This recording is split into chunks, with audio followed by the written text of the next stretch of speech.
नमस्ते। स्टार्ट करते हैं न्यूजन सॉफ्टवेयर से। तो आज हम मॉर्निंग में रिकॉर्ड कर रहे हैं, तो पीछे से यार कुछ थोड़ा बहुत डिस्टर्बेंस आए तो थोड़ा बियर करना। तो न्यूजन सॉफ्टवेयर से स्टार्ट करते हैं। तो इसका जो Q2 का रिजल्ट है वो आया, उसके बाद स्टॉक भी काफ़ी अच्छा परफॉर्म किया।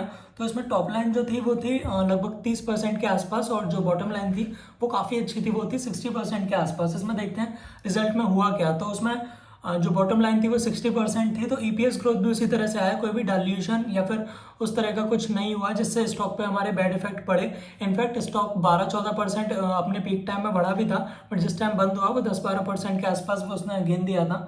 इसके अलावा देखते हैं कि कंपनी का जो ग्रोथ है वो किस किस सेक्टर में आया। तो एशिया पैसिफिक में, मतलब इंडिया में जो माल बेचते हैं तो उसमें तो ग्रोथ उतना नहीं था, बट यूएस मार्केट में और जो इनके बाहर के मार्केट हैं, जनरली आईटी कंपनीज वहीं रिटर्न बनाती हैं, तो वहाँ के मार्केट में काफ़ी अच्छा ग्रोथ है।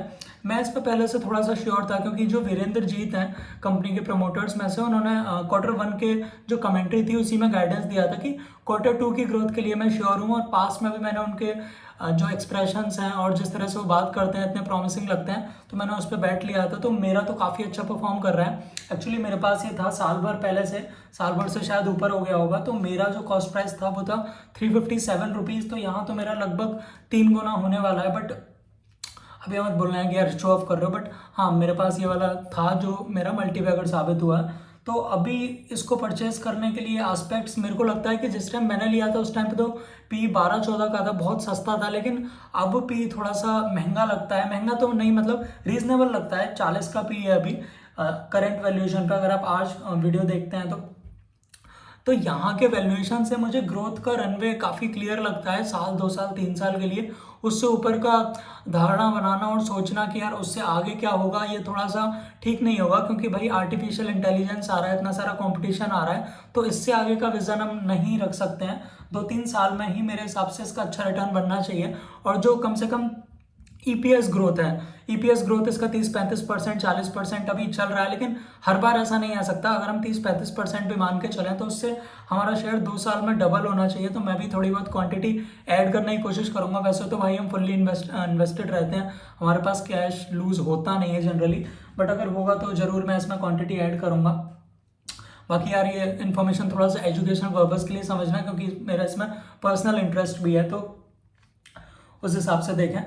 और इसके साथ इस साल तो मतलब इस क्वार्टर में डिविडेंड तो अनाउंस नहीं किया है, बट ये जनरली डिविडेंड अनाउंस करते रहते हैं। डिविडेंड भी काफ़ी अच्छा खासा है, 0.5% का है। मतलब आप देखोगे कि यार जो 4-4, 5-5% डिविडेंड देते हैं उसके हिसाब से तो इतना अच्छा नहीं है, बट अगर हम बात करें एक स्मॉल कैप के हिसाब से तो बहुत अच्छा डिविडेंड है। और इसका जो ग्रोथ है वो काफ़ी क्रेजी ग्रोथ है, एकदम तेज़ ग्रोथ करता है। और ये जो इनके प्रमोटर है वीरेंद्र जीत जी, वो काफ़ी प्रॉमिसिंग लगते हैं, और उनको देख के लगता है कि यार ये जो चीज़ बोल रहे हैं वो ठीक है, और पास्ट में उन्होंने प्रूफ भी किया है।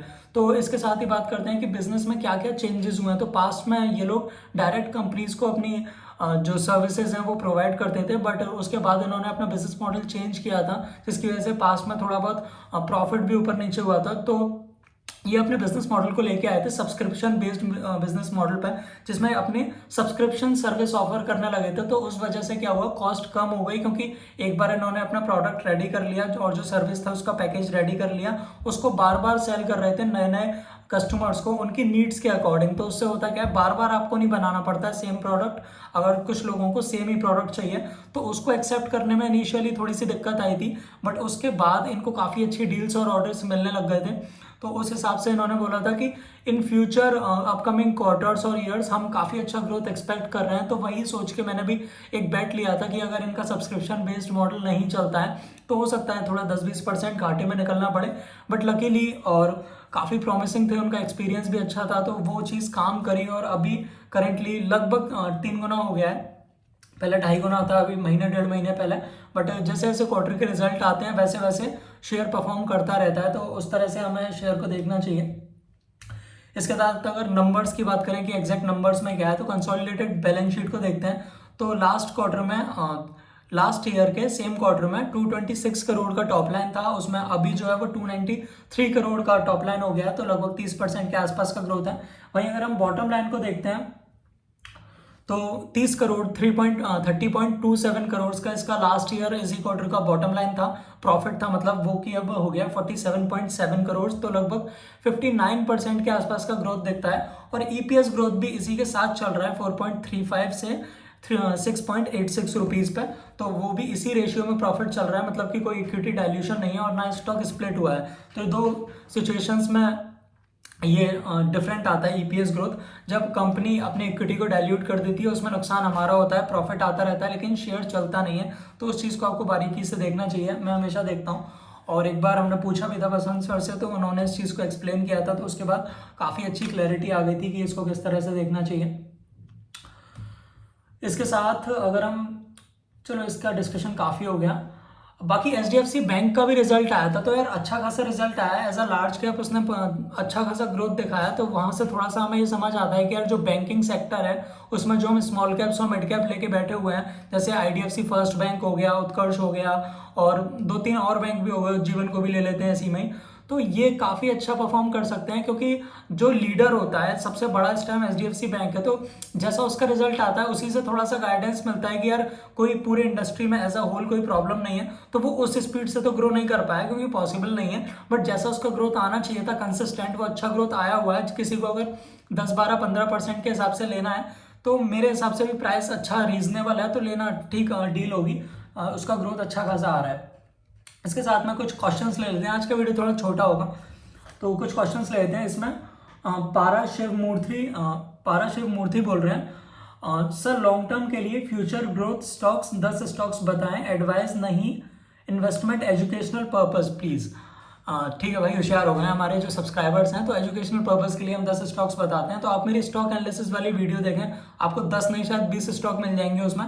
बट अभी अगर फॉर नाउ बात करें तो मेरे हिसाब से न्यूज़न सॉफ्टवेयर है, अगर आप रिस्क ले सकते हैं और स्मॉल कैप में बड़ा रिटर्न बनाना चाहते हैं, तो मेरे हिसाब से साल 2 साल में डबल होना चाहिए, जिस हिसाब का ईपीएस ग्रोथ डबल होना चाहिए। शेयर की तो हम बात नहीं कर सकते हैं ऑफिशियली, और मैं भी इसमें करंटली इन्वेस्टेड हूँ, तो मेरा पर्सनल इंटरेस्ट भी हो सकता है, तो उसको सोच के चलें। इसके साथ ही आप छोटे बैंक्स देखें, उत्कर्ष हो गया, उज्जीवन को भी देख सकते हैं, थोड़ा रिस्की है लेकिन रिस्क ले सकते हैं तो देख सकते हैं। इसके अलावा आईडीएफसी फर्स्ट बैंक हो गया, और छोटे छोटे जो बैंक हैं उसमें आप एक चीज़ नोटिस करें, इसका जो लोन बुक का ग्रोथ है और एनपी है वो कॉम्पिटेटिव होना चाहिए और बाकी बैंक्स को डोमिनेट करना चाहिए, तो कहीं ना कहीं आपका पैसा बन जाएगा।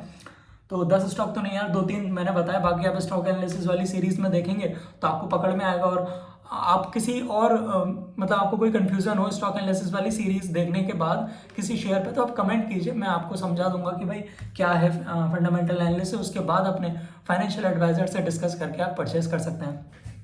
इसके बाद प्रजापति आर रत्नागर बोल रहे हैं, मेरे पास 7 लाख रुपए का 15 स्टॉक हैं। ओके भाई, देखते हैं इनके 15 stock. Number 1 astral, Bajaj finance, D mart, fine Organics, home first, lakhs, Jubilant food, latent food, ITIM, ये LTIM बोलना चाह रहे हैं, एंट्री की बात हो रही है, तो LTTS, LX chemicals, Motherson, Relaxo, Sonacoms, Titan. 25% CAGR के लिए कौन सा स्टॉक बाय करूं, कौन सा स्टॉक सेल करूं? भाई पूरा सेल कर दो, 25% CAGR एस्ट्रल में मिलेगा नहीं, क्योंकि एस्ट्रल 100 से ऊपर का पी, 112 का पी था लास्ट टाइम जैसा मेरे को याद पड़ता है, तो भाई ये फ्यूचर अर्निंग्स का पैसा अभी से डाल चुका है स्टॉक में, तो जब तक फ्यूचर अर्निंग्स आएंगी तो उसके बाद भी उसको शाबाशी दे देंगे कि बच्चा अच्छे नंबर लाया, हमें तो पहले से ही पता था तू अच्छे लाएगा, लेकिन अगर नहीं लाया तो पकड़ के उसको पीट देंगे। तो इस वजह से एस्ट्रल चलने वाला नहीं है, मुझे नहीं लगता इसका कुछ होने वाला है। इसके साथ बजाज फाइनेंस को देखते हैं, तो भाई अच्छी कंपनी है, 15-18-20% 22% का ग्रोथ आ सकता है, 25% नहीं आ सकता, क्योंकि वो इतना बड़ा हो चुका है, 4-4.5 लाख करोड़ का, I think if I am not wrong, let me check,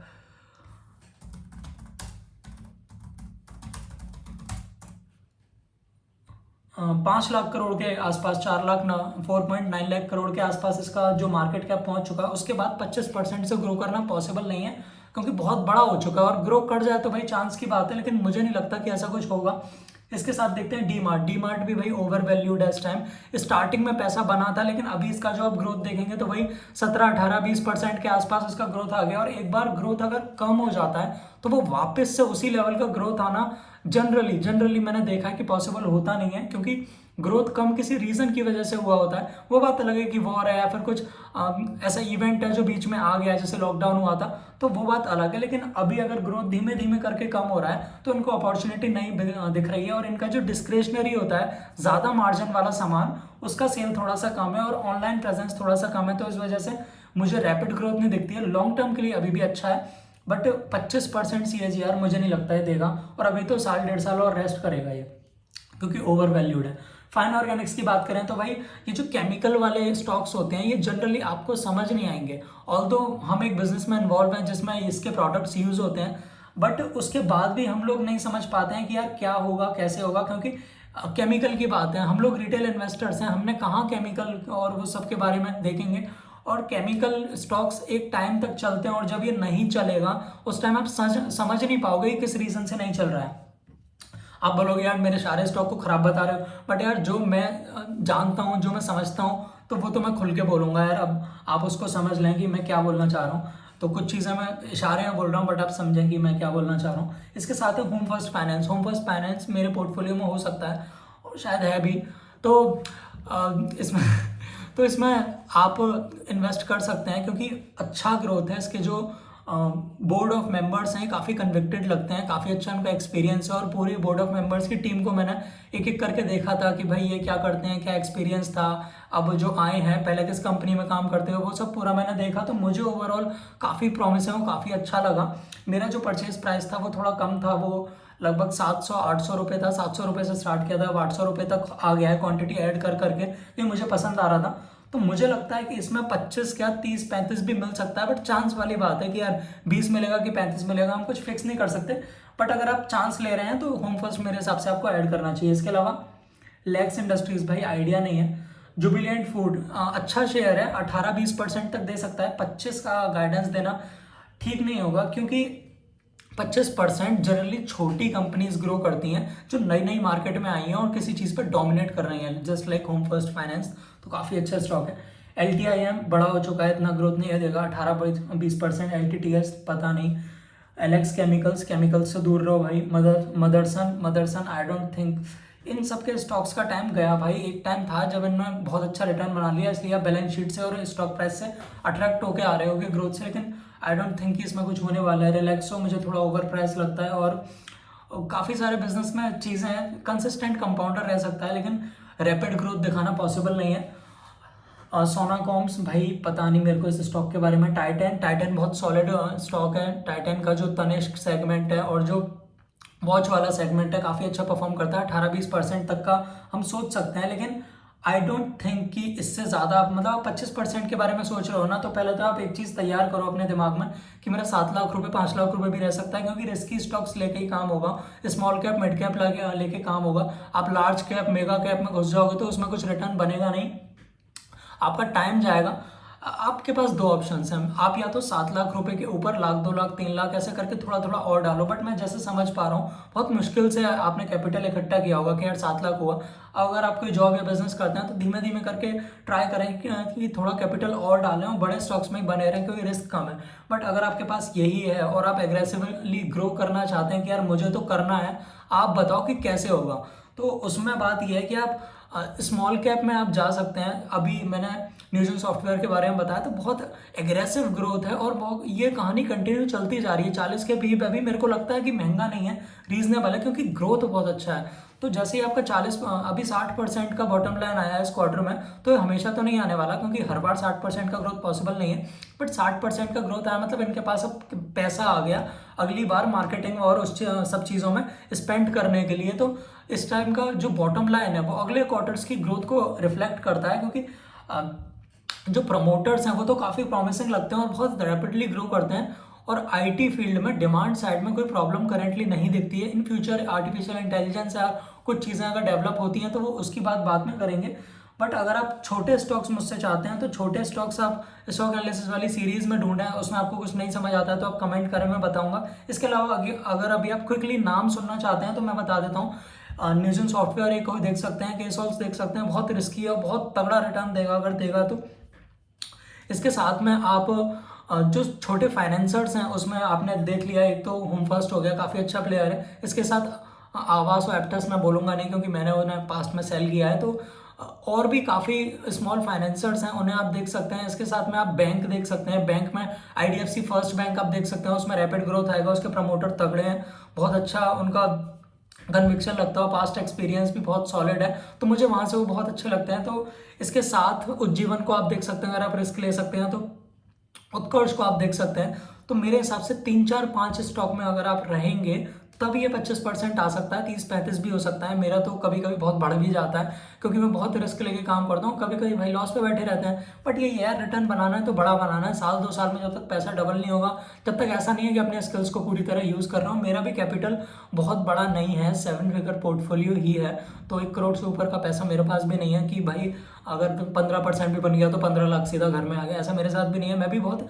aggressively काम करने को ट्राई करता हूँ, बट उसमें बहुत ज़्यादा रिस्क होता है। और आप अपने फाइनेंशियल एडवाइजर से डिस्कस करके, भाई वो आपको पॉलिसी भेज देगा, मुझे पता है, बट वीडियो में बोलना पड़ता है, तो आपको समझ के चलें, क्योंकि सेबी की बहुत सारी गाइडलाइंस है जो हमें फॉलो करनी होती हैं, नहीं तो इन फ्यूचर हमें पास्ट वीडियोस की वजह से टारगेट किया जाएगा। और बाकी आप समझदार हैं और आप 7 लाख रुपए का पोर्टफोलियो बनाया तो आपको खुद से समझ आ गया होगा कि क्या है।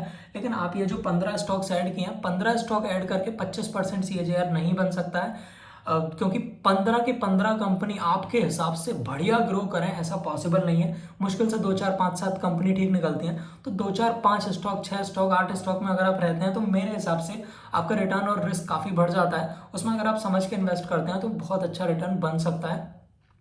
तो आज के वीडियो में इतना ही। लाइक करें, शेयर करें, सब्सक्राइब करें।